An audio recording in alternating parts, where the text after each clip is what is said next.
Witam Cię w sali samobójców, Dominik.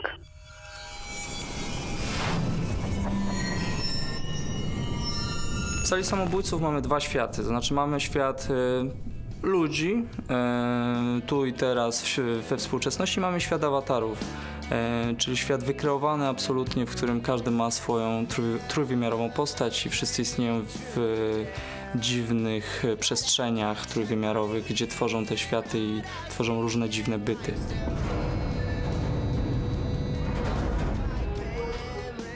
Całym niebezpieczeństwem sali samobójców i tego świata wirtualnego jest to, że nigdy nie wiadomo, z kim tak naprawdę mamy do czynienia. Może zrobić co chce Dominik. ale nic nie musi.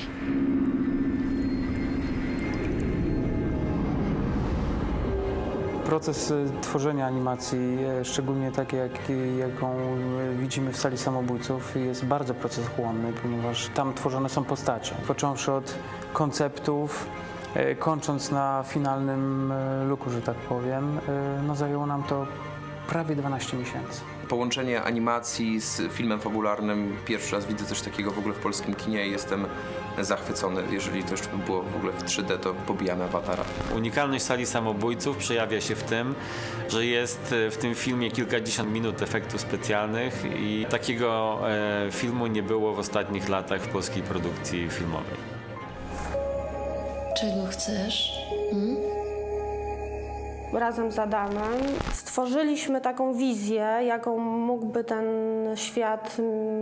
mógłby ten świat wyglądać, jak mógłby funkcjonować, jak mogłyby te postacie się zachowywać, jak być skonstruowane. Ale bardzo czynny udział brał w tym i reżyser, i kostiumograf, pani Dorota Rockplo. Reżyser konsultował wszystkie kwestie ubioru właśnie z panią Dorotą. Zdecydowaliśmy się animować jakby w sposób tradycyjny, opierając się głównie na takiej swobodnej animacji animatorów, ale korzystaliśmy bardzo silnie z referencji aktorskich.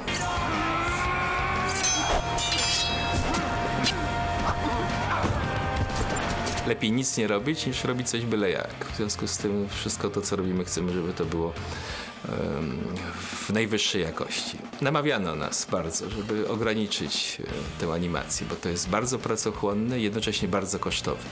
Żeby pójść na jakieś skróty, żeby zostać na przykład na etapie animatików.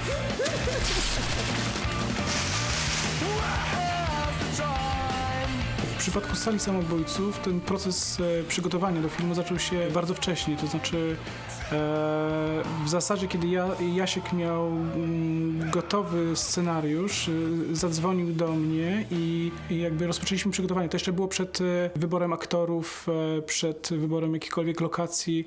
Proces przygotowania rozciągnął się tam w zasadzie na ponad rok. To był jeden z pierwszych projektów, które miały takie duże natężenie efektów specjalnych. Było tam kilkaset chyba różnych ujęć efektowych i to nie najprostszych. Najtrudniejszą chyba sceną w całym filmie była scena miłości, gdzie dwoje aktorów wykonywało różne ewolucje w czymś, co przypominało wodę, ale tak naprawdę wykonywali te ewolucje podwieszeni na linkach fali zdjęciowej.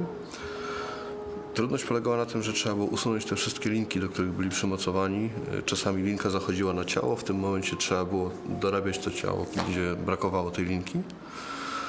No i później trzeba było wykreować tak naprawdę całą tą otoczkę, cały ten świat od zera, czyli dostaliśmy materiały z Departamentu 3D, który dostarczył nam je.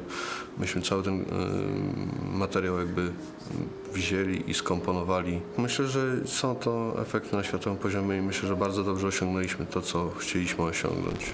Za 100 dni matura.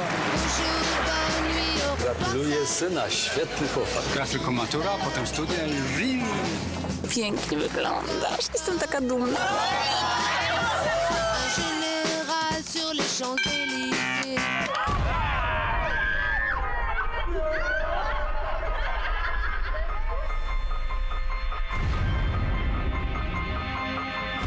Halo? Halo, jestem ktoś? Zobacz, ja ci pokazałem moją twarz, to w zamian za to ty mi pokaż swoją. Boisz się?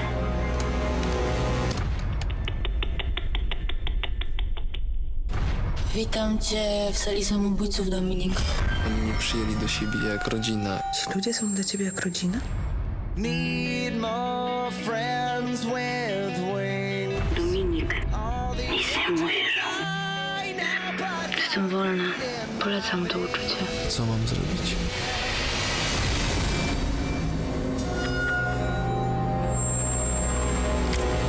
Masz ich przestraszyć. To jest normalny, zdrowy chłopiec, proszę pana. Boisz się.